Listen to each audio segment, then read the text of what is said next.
Welcome back. ಸಿದ್ದರಾಮಯ್ಯನವರು ತಮ್ಮ ನಿವಾಸದಿಂದ ಹೊರಟಿದ್ದಾರೆ. ಇನ್ನೇನು ಕೆಲವೇ ಕ್ಷಣಗಳಲ್ಲಿ HAL ತಲುಪಿ 1 ಗಂಟೆಗೆ ದೆಹಲಿಗೆ ಹೊರಡ್ತಾರೆ. ವಿಶೇಷ ವಿಮಾನದಲ್ಲಿ ಸಿದ್ದರಾಮಯ್ಯನವರು ತೆರಳ್ತಾ ಇರುವಂತದ್ದು. ಅದಕ್ಕೂ ಮುಂಚೆ ಅವರ ಮನೆಯ ಮುಂದೆ ಇದ್ದಂತ ಬೆಂಬಲಿಗರನ್ನ ಮಾತನಾಡಿಸಿದ್ರು ಸಿದ್ದರಾಮಯ್ಯನವರು. ಸಾಕಷ್ಟು ಸಂಖ್ಯೆಯಲ್ಲಿ ಬೆಂಬಲಿಗರು ಬಂದಿದ್ದಾರೆ.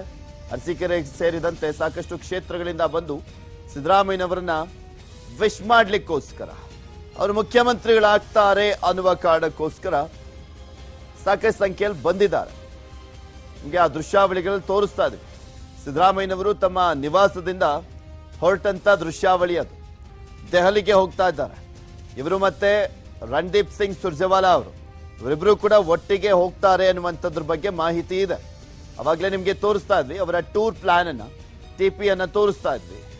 ಸಿದ್ದರಾಮಯ್ಯನವರು 1 ಗಂಟೆಗೆ ವಿಶೇಷ ವಿಮಾನದಲ್ಲಿ ದೆಹಲಿಗೆ ತೆರಳಲಿದ್ದಾರೆ.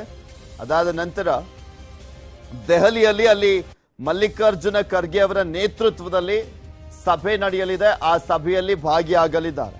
DK ಶಿವಕುಮಾರ್ ಅವರು ಎಷ್ಟೊತ್ತಿಗೆ ಹೋಗ್ತಾರೆ ಕಾದ್ ನೋಡ್ಬೇಕು.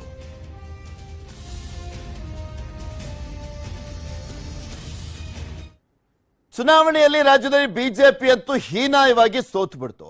RSS ನಾಯಕರನ್ನ ಭೇಟಿಯಾದ್ರು ಬಸವರಾಜ ಬೊಮ್ಮಾಯಿ. ಸೋಲಿನ ಕಾರಣಗಳ ಬಗ್ಗೆ ನಾಯಕರು ಪರಾಮರ್ಶೆಯನ್ನ ಮಾಡಿದ್ದಾರೆ.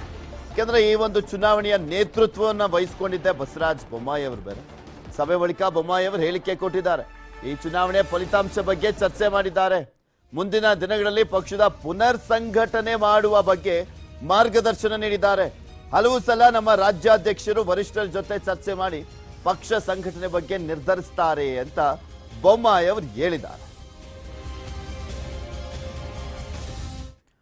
ವಿಧಾನಸಭೆ ಚುನಾವಣೆಯಲ್ಲಿ ಬಿಜೆಪಿಯ ಹೀನಾಯ ಸೋಲು ಕಂಡ ಹಿನ್ನೆಲೆಯಲ್ಲಿ ಅಂದಿನ ಸರ್ಕಾರದ ಅವಧಿಯಲ್ಲಿ ವಿವಿಧ ವಲಯಗಳಿಗೆ ನೇಮಕಗೊಂಡಿದ್ದಂತಹ ರಾಜೀನಾಮೆ ಪರ್ವ ಶುರುವಾಗಿದೆ.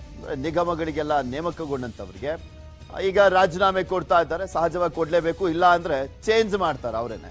ಬಿಜೆಪಿ ಸರ್ಕಾರದ ಆಡಳಿತದಲ್ಲಿ ತೀವ್ರ ವಿವಾದವೆಬ್ಬಿಸಿದ್ದಂತ ಟಿಪ್ಪು ನಿಜ ಕನಸುಗಳು ನಾಟಕದ ರೂವಾರಿ ಅಡ್ಡಂಡ ಸಿ ಕಾರ್ಯಪ್ಪ ರಂಗಾಯಣದ ನಿರ್ದೇಶಕ ಸ್ಥಾನಕ್ಕೆ ರಾಜೀನಾಮೆಯನ್ನ ಕೊಟ್ಟಿದ್ದಾರೆ. ಇನ್ನು ಕರಾವಳಿಯಲ್ಲಿ ಶಾಲಾ ಕಾಲೇಜುಗಳಲ್ಲಿ ಹಿಜಾಬ್ ಬ್ಯಾನ್ ವಿಚಾರ ಭಾರಿ ಸಂಚಲನವನ್ನ ಸೃಷ್ಟಿ ಮಾಡಿತ್ತು.